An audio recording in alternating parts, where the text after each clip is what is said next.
What's up, everybody? Welcome back to the Post-Gazette Pirates YouTube channel and podcast network. Colin, Beazley, and Noah Hiles coming to you from the press box at PNC Park, where we just finished covering a sweep for the Pittsburgh Pirates. They take all three games from the Detroit Tigers, Colin, after a very poorly played weekend against the White Sox, which you were fortunately not in attendance for.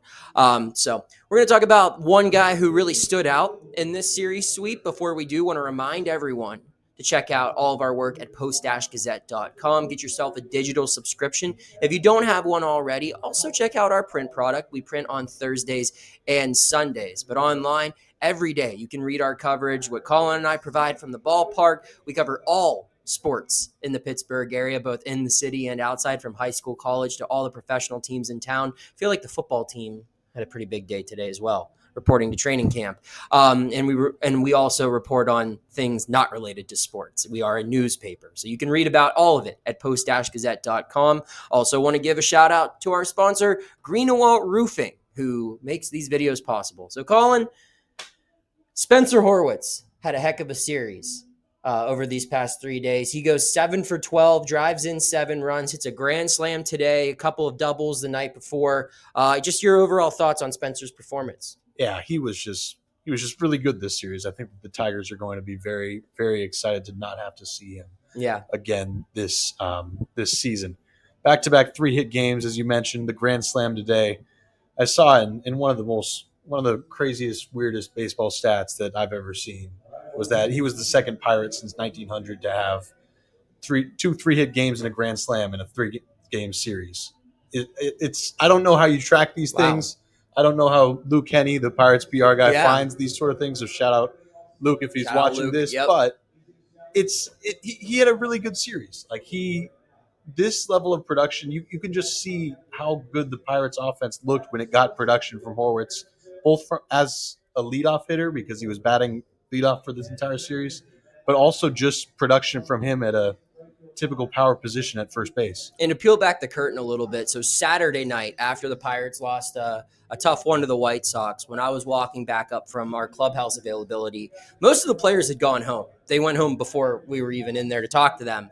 One guy stuck around to get extra work in the batting cage, and that was Spencer Horwitz. And Don Kelly has been talking about that work that he's been putting in. Spencer talked about that as well after this one. What do you have to say?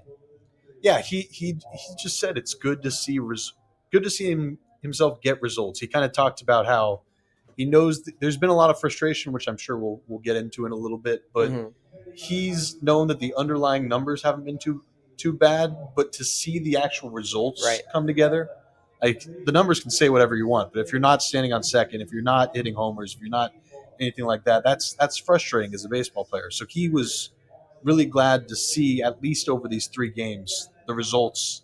At least he got the results that he wanted. So let's talk about Spencer's year. He comes over to this team in a 3-team trade. One of the biggest moves Ben Cherington's made since taking over as GM before the 2020 season.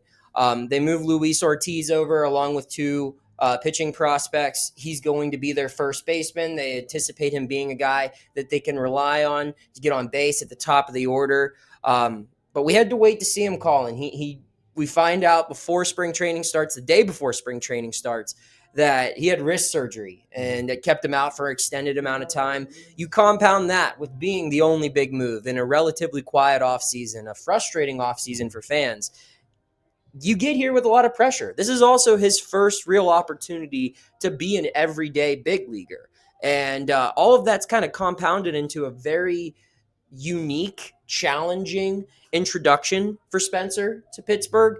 And we're starting to see him kind of handle that, both through the highs and lows. I mean, he hasn't had a really good month overall in July. He had a nice stretch in June, but July has been tough. But to see him put this all together, I mean, Colin, how big would it be if Spencer Horwitz were to finish the second half strong and kind of give the Pirates some assurance that, hey, I've got first base covered for the foreseeable future? Yeah, it'd be huge. But before I get into that, I want to talk about those frustrations a little bit, because Spencer Horwitz has mentioned that. He mentioned that to me yesterday. He mentioned that again today. Getting traded, he said, was harder than he expected it to be. And that's not something that he noticed right as he got traded. It's come over time. It's been more challenging. surgery. This is the first time he's had some sort of major surgery throughout his baseball career. He said that's been harder than usual, or than he expected it to be. Struggling in the big leagues. He's never played as much as he has this year, but he hadn't gone through a stretch like this up until this season.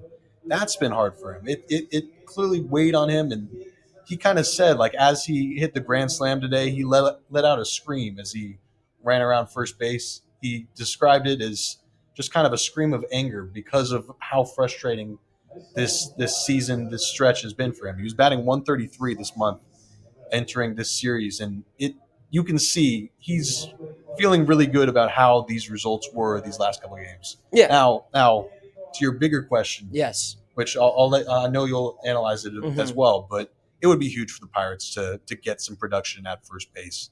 It's something that they've struggled with over the last couple of years, and really something that they need if they want to get where they're going. Obviously, this season, they're not it's not going to necessarily matter in 2025. They're 19 games under 500, but for the Pirates see Spencer Horwitz as a big part of their near-term future. This is something that they could really use some production out of him, and he's not going to hit 7 for 12 out of every series, but if he continues to hit well, it would do wonders for this team going forward. Yeah, I totally agree. I think they, at this point in the year, they're looking for any win they can get, and getting a nice finish from a guy that they invested in over the offseason.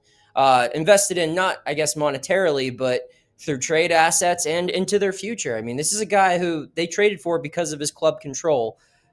They want him to be a piece of the lineup for the foreseeable future, for the next 4 or 5 seasons. And it's important that he gets out to a good start. So having him finish the second half strong to show that he can be a consistent presence at the top of the order, where I think they always intended on hitting him, and to be, like you said, a presence at first base, a position that they've had little production from even before Cherington arrived. Those would all be really big wins for the Pirates organization. So he's Colin. I'm Noah. Read all of our stuff at post-gazette.com. Just realized I only have my name on here. My apologies, Colin. This is Colin Beazley. If you don't know him already, he's got a lot of great stuff you can read. Check it all out at post-gazette.com. Big thanks to Green & Walt Roofing, as always. And keep tuning in. Keep subscribing. Or subscribe if you haven't already, I should say, as we will have you covered for the Pirates 2025 season and beyond.